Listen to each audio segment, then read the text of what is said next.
Totally impossible. The propulsion system is a gravity propulsion system. The power source is an antimatter reactor. This technology does not exist at all. The claims sounded like Hollywood sci-fi. Months later, when his identity was revealed, Bob Lazar said he worked at a secret facility near Groom Lake, where alien technology was being reverse engineered, that is, taken apart to figure out how it worked and whether the Pentagon could duplicate it. This is the simple drawing he made at the time. Here now, I had access and was permitted to view and look at the operation of this main level with the gravity amplifiers and the level below. The premise seems less preposterous now. In a new documentary about Lazar, he describes in detail the spacecraft he worked on 30 years ago.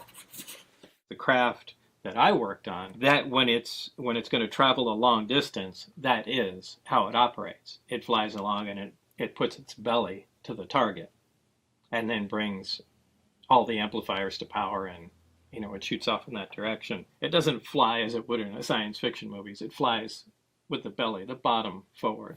If the description of a spacecraft tilting sounds familiar, take a look at the so-called gimbal UFO, a video released by the Pentagon in 2017. Naval pilots encountered a fleet of these unknown craft off the coast of Florida in 2015 and have since had dozens of similar encounters. The spike in UFO incidents prompted a recent policy change by the Navy, which announced it wants to encourage its pilots to report future incidents.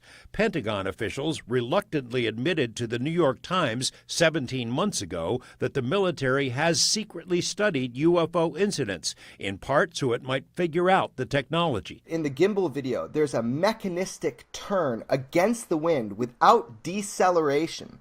So we have a craft without rotors, without heat signatures, without plumes, without tail fins, and certainly no tail number, moving in a way that is counterintuitive to our own aeronautics. When Bob saw that, he came to the conclusion this has to be a gravity-propelled craft. It's rotating. That it does mimic exactly the propulsion system that Bob Lazar described. This story is extraordinary.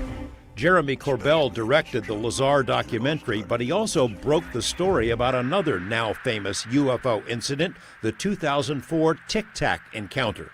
The Navy pilot who engaged the Tic Tac, Black Aces commander Dave Fravor, has said he doesn't believe the astonishing craft was made on Earth, that the propulsion might be anti-gravity. When Lazar was shown the Tic Tac video for the first time, it immediately reminded him of the Sport model, his name for the craft stashed in the desert. There's no question in my mind. I mean, I'm virtually certain that's the way the craft operated, and that uses close to or the exact same propulsion system. Former Pentagon intelligence officer Lou Elizondo was in charge of ATIP, the secret Pentagon study. He told us one goal of the project was to determine the physics of UFOs, how they can achieve the seemingly impossible.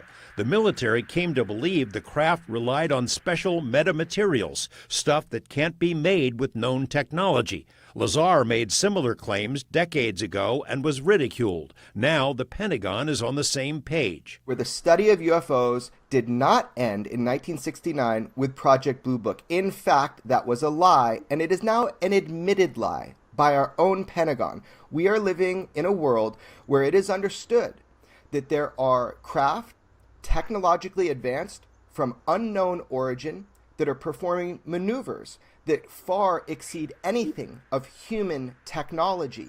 This has been going on a long time, and our government has been studying it. George Knapp, 8 News Now.